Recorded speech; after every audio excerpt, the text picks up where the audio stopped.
If you have been scrolling through Twitter or YouTube lately, you have seen these headlines. The dollar is dying, de-dollarization is coming on, BRICS is taking over. But let's cut through the noise. As a citizen of India, why you should even care RBI using a digital rupee or dollar? Here is the reality. The financial system of the world is taking the biggest update since 1973. We are moving from a system of messaging to a system of settlement. Today I am going to decode the BRICS CBDC strategy for you. We will break down how the current SWIFT system actually works, why the current system is broken, what is digital rupee and CBDC, what solution is proposed by RBI within the BRICS nation, how this new solution will impact your business, your income, your investments and the Indian economy. Welcome back. Here we are working to make you 1% smarter from yesterday, because that 1% improved day by day will make you 7.8 times smarter in the next 365 days. Let's get into the case study. Section 1. Understanding SWIFT. To understand the disruption, we first need to understand the incumbent. SWIFT stands for Society for Worldwide Interbank Financial Telecommunication. It was established in 1973. SWIFT is often misunderstood. Most people think SWIFT moves money. It does not. Think of SWIFT as WhatsApp for banks. It is a messaging protocol.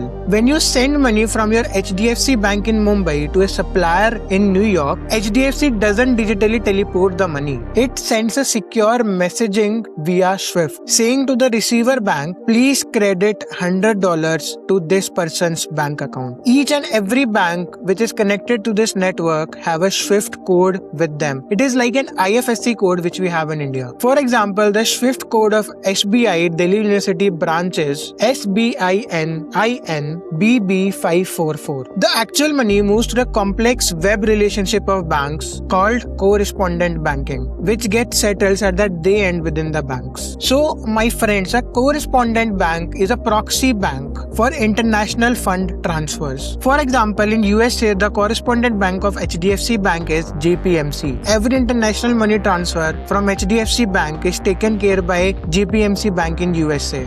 And because banks in different countries don't always trust each other, they use intermediaries. And most often, 99% of times, these are the US banks like JPMC or Citibank that vouch for that particular local bank. For example, if you need to send money to someone in Brazil from India, that will also go through the bank in USA, with each local currency first converted to US dollars and then basically transferred from one person's bank account to other person's bank account. This model is called correspondent banking model, and this is where all the problem starts. Section 2.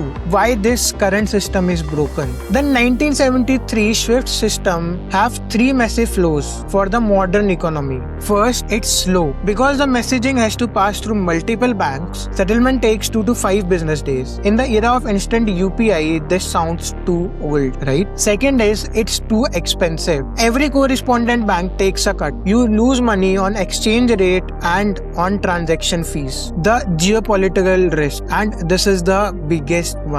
Since most of the correspondent banks are based in USA, the US governments effectively control the switch. We saw this in countries like North Korea, Iran, and Russia. If you are deboarded from the SWIFT network, you are basically cut off from the international trade. This is weaponization of finance. And this is why exactly the countries like India, Russia, China, Brazil, and all the BRICS nations are looking for an exit from this SWIFT network. Section 3. The challenger CBDC and BRICS bridge. Now enters the CBDC. CBDC stands for Central Bank Digital Currency. Unlike UPI, which is just a digital layer over your physical cash in a private bank, a CBDC or a e-rupee is a digital money which is directly issued by the RBI. It is directly owned by RBI, which is the central bank, not SBI or HDFC intermediaries. Now here is the master stroke, my friends. The BRICS nation are proposing a solution called mBridge, which is currently in pilot phases. So instead of Bank A SWIFT message, US correspondent bank, and then Bank B. The new model is RBI Digital Rupee.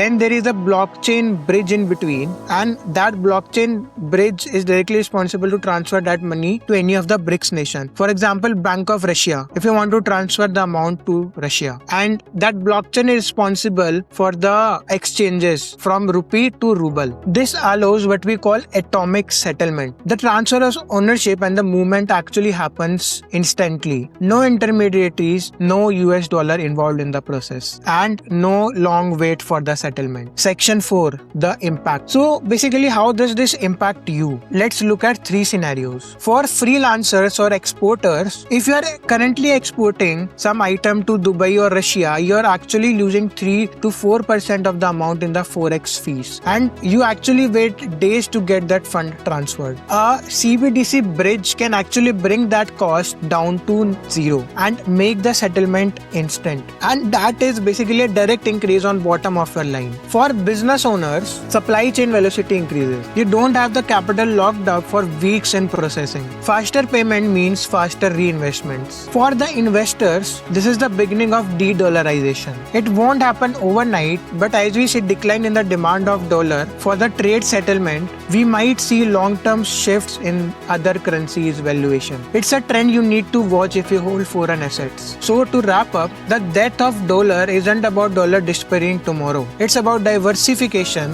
of the payment rails. Just like you don't rely on a single vendor for your raw items, nations now no longer want to rely on single messaging system for the financial transactions across the world. We are moving from a centralized US controlled web to a decentralized multi-currency bridge. For India, this is a powerful move for our financial sovereignty. If you found this breakdown valuable, hit that subscribe button. We dissect business and geopolitical case studies for you. I will see you in the next case study, and do watch this podcast where we discuss why China is far ahead of India currently. See you in the next one.